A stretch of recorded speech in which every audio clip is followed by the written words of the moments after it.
Hey, you have Patrick Findaro here, managing partner at Visa Franchise. Excited to have on Gerald Padilla, Vice President at Joorney Business Plans. Gerald, thanks for joining today. Yes. Good afternoon. How are you doing, Patrick? So, you Um, guys have been a trusted partner. Your business plan writers have done literally hundreds of business plans for our clients, and at least 40, if not 50, L1, EB1Cs over the last 5 or so years.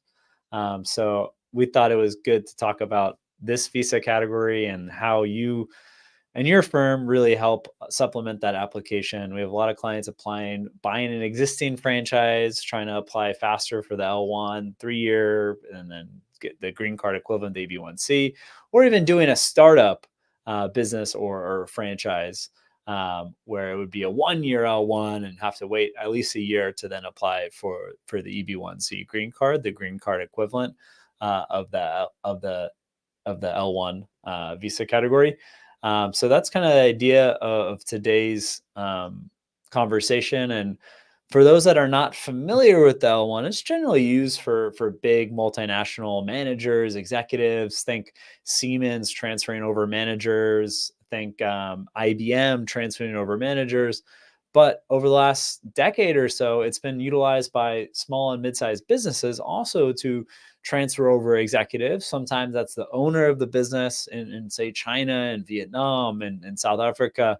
And the benefit with the L1 visa category, there's no treaty requirement like the E2 visa, which is kind of our bread and butter and Gerald's better bread and butter at Joorney. So it's open to nationalities across the world. And a big thing is making sure you have a sizable business there in your home country. It could be generally over 10 employees, your CEO, manager, managers. It has decent revenue, it has good income, it's been around for at least a year, and you're transferring one of your key managers, executives, and that executive could be yourself to a US entity.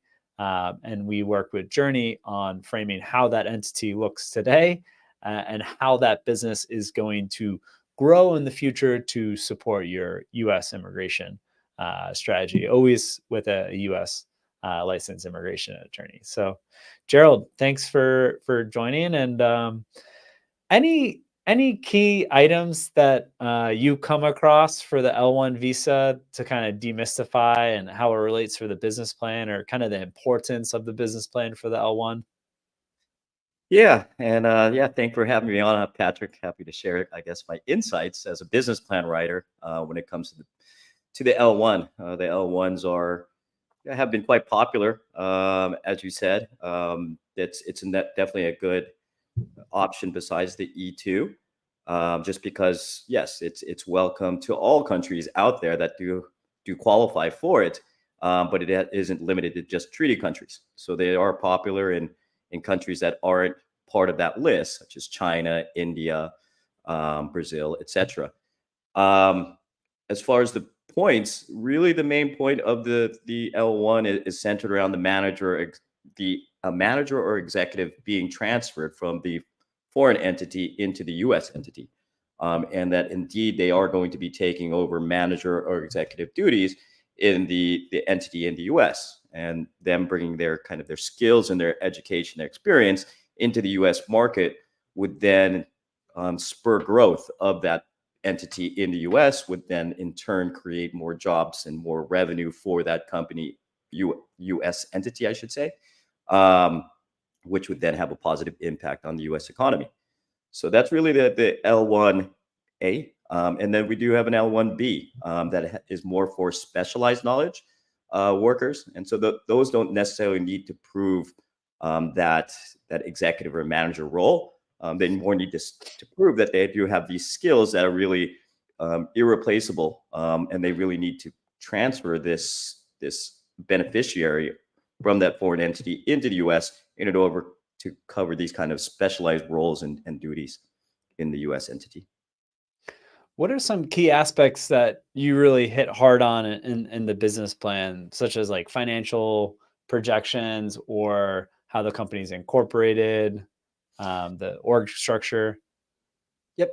I think the main really mostly scrutinized areas of the L1 would have to be the job roles and duties. kind of having a time allocation chart of what that executive or manager will be doing over the next 1 to 5 years, because also their role is really going to grow and change over the next 5 years as that entity grows. And so they won't be necessarily doing the same thing in the first year, what they'll be doing in the 5th year. So we need to kind of show what their job roles and duties, how they allocate their time over the next 5 years. And so we'll actually break that up in what's called a time allocation chart, where we'll actually break down their roles and responsibilities as a manager in percentages. So 60% of their time doing this, 20% time, 10% of time doing this. And then we'll also do that same thing for their subordinates underneath them, because we need to illustrate that they are indeed doing these kind of day-to-day clerical type work, and that the manager or executive is managing those employees in order to execute those kind of, I guess, lower level tasks, and that there is a clear hierarchy between their tasks, and that they do have subordinates that they are managing, or if they're an executive, they do have a tier of managers that they are managing, and those managers are managing the subordinates underneath them. So we do suggest a three tier hierarchy in order to show and illustrate again that they are indeed a manager or executive, and that they are taking on tasks at that level, and that there are subordinates underneath them. And that's really one of the main, I guess, points of the L1, showing the importance of that intra-company transfer and why that executive or manager needs to be in the US market. And for the L1 visa, there's a few different kind of paths. You mentioned L1A, L1B, but also just how the entity is set up. So if it's a new entity, in theory, you could apply with 0 employees, and it's based on the business plan, and you'll get granted an L1 visa for 1 year. Or you could have been operating the business for a year. You've hired some employees and be able to get a 3-year L1A visa. Or you could buy an existing business that already has that infrastructure, already has 10, 15 employees. You come in as the CEO, managing partner, and you have that three-prong approach, where probably makes Gerald's job easier, where he's just reporting on the exact roles that are already there and what people are actually already doing, instead of projecting out what the future could be for all these different roles that already actually exist today. Yeah, a little less creative writing needs to go on there, and I guess digging into what tasks they're going to be doing and projecting the future. As you said, a lot of it's already kind of established there. So I would agree. How do you help clients that maybe they get that initial L1 approved, but they haven't fulfilled the business plan? Instead of hiring 5 employees in the first year, they've only hired 2. Are there ways to combat that and still get an extension before potentially applying for the green card?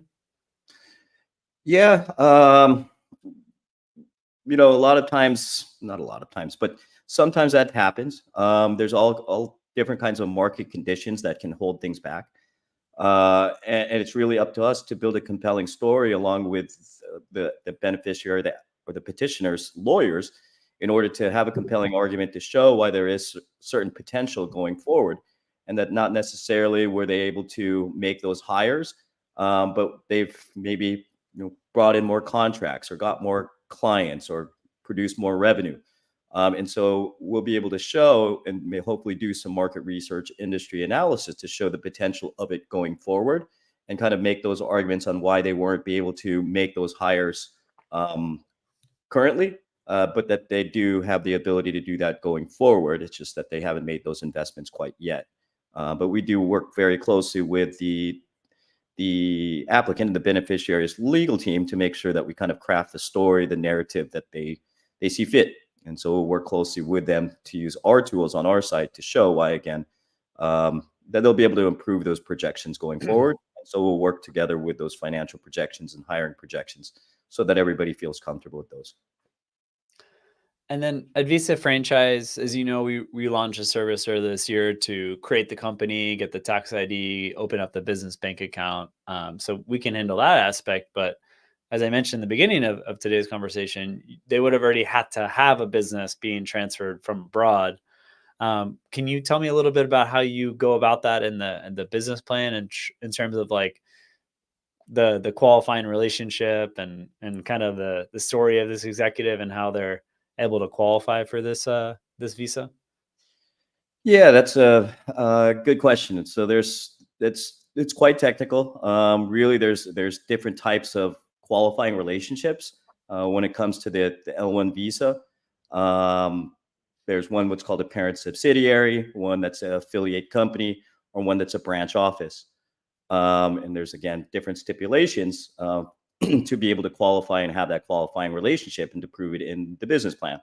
So we need to either show that the foreign company owns 50% of the US subsidiary and has veto powers over the subsidiary's actions, or the US company must own at least 50% of the foreign subsidiary and yeah, again, have power over the subsidiary's actions in itself. The affiliate US company and foreign companies must each be at least 50% owned by the same ultimate parent.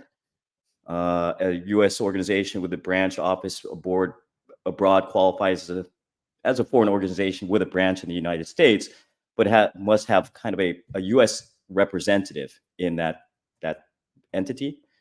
Um, so there's very, very difficult, or not difficult, I said technical, I guess, qualifications Yeah, that. I've seen them all. Like I shouldn't say that. We haven't done, hundreds or thousands of cases, but a decent amount of cases to see like if it's the owner of both the entities in Brazil and then the US is the same, or sometimes it's the owner 100% Brazil, 50% US, and that might qualify. But we'll definitely all work together with whoever the executive chooses for the immigration council to make sure it's compliant and makes sense for that one visa category. And then Gerald and his team will help support the attorney in terms of portraying that relationship.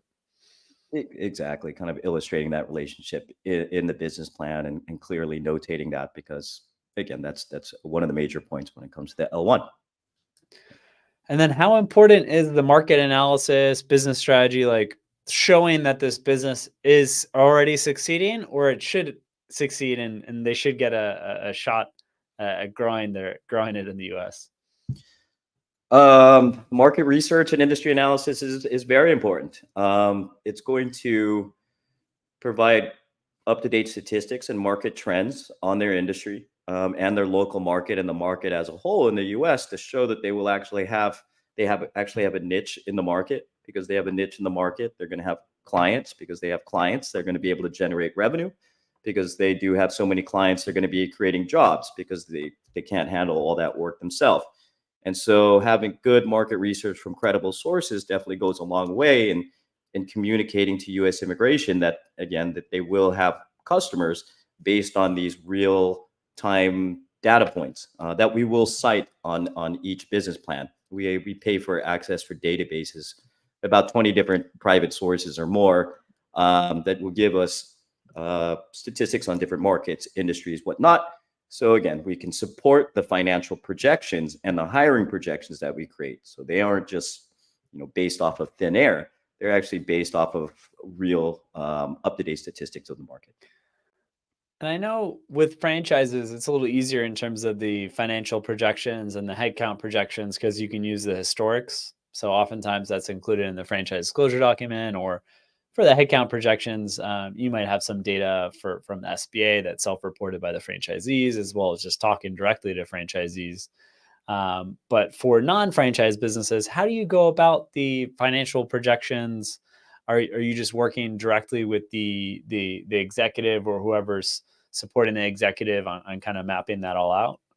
Yeah, good question. So essentially, we will take the raw numbers from the clients. If they don't have any historical numbers, we'll take the raw numbers, their operating expenses, salaries, what they pay for rent, insurance, etc.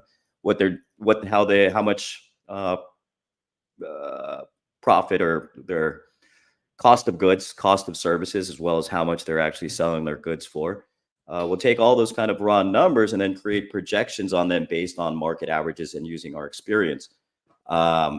And we'll work closely, of course, with those projections with the client and as well as the lawyer to make sure those thresholds of the bottom line, the profit and loss, make sense to them, and that those sales forecasts also aren't too inflated as well, and that everybody's kind of comfortable with what we've projected. Yeah, because more often than not, they're gonna have to renew it one cycle, the L1, whether it's renewing for the L1 visa or applying for the EB1C green card. So most likely gonna look at what the USAS, what the government originally approved the case on.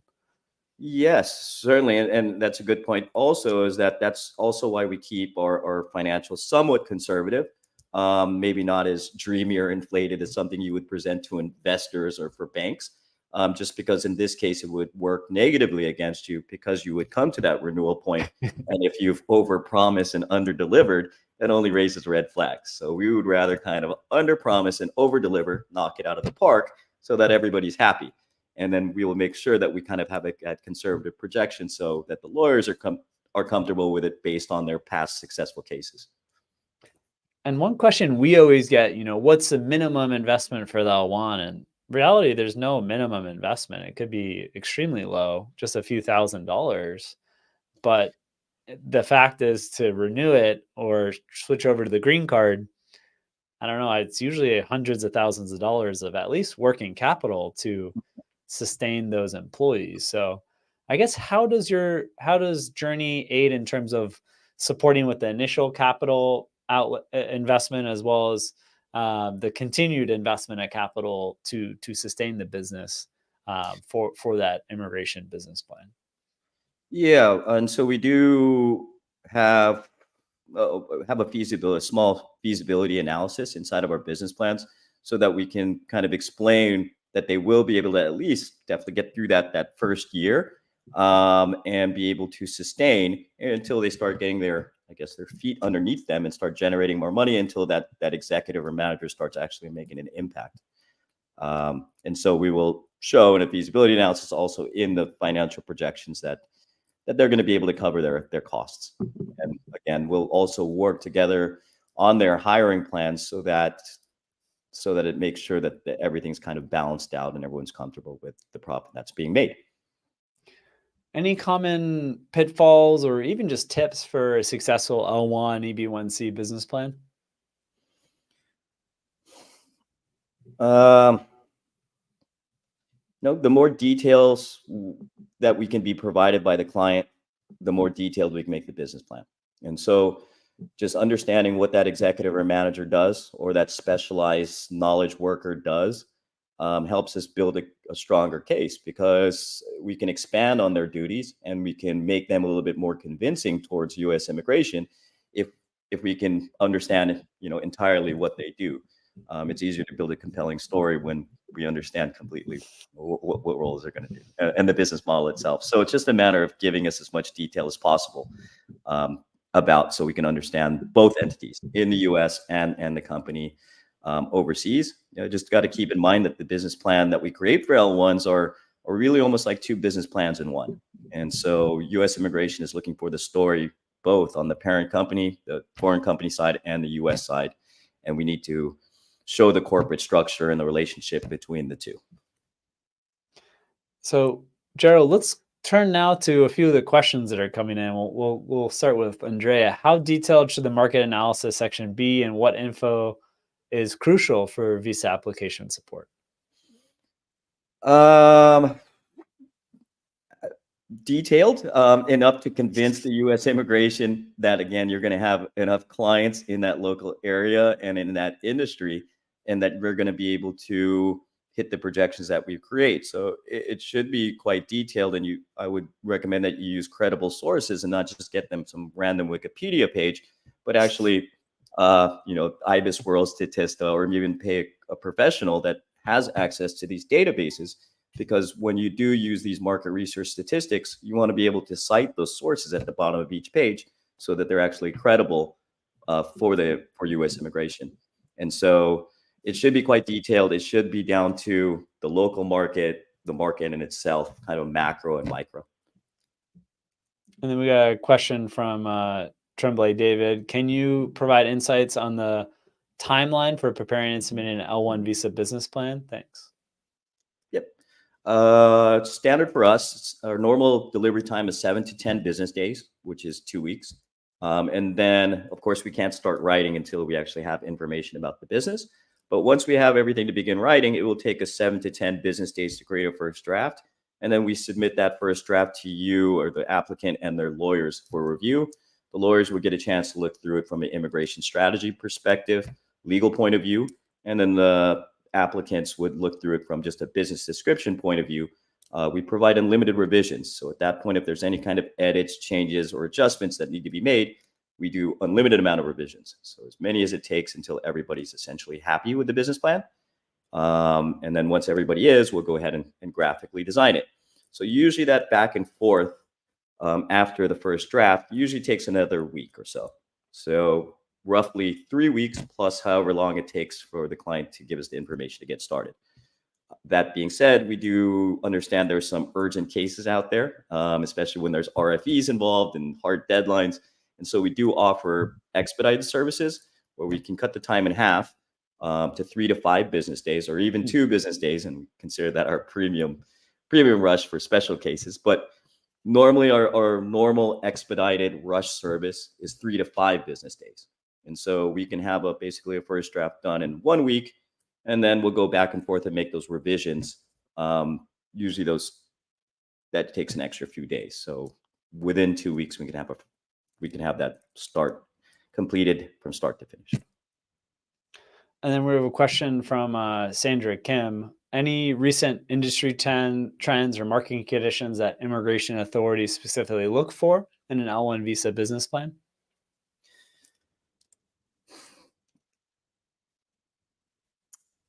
Industry trends or market conditions. I mean, I wouldn't say that I've identified any specific markets that are more successful than others or business models that are more successful than others.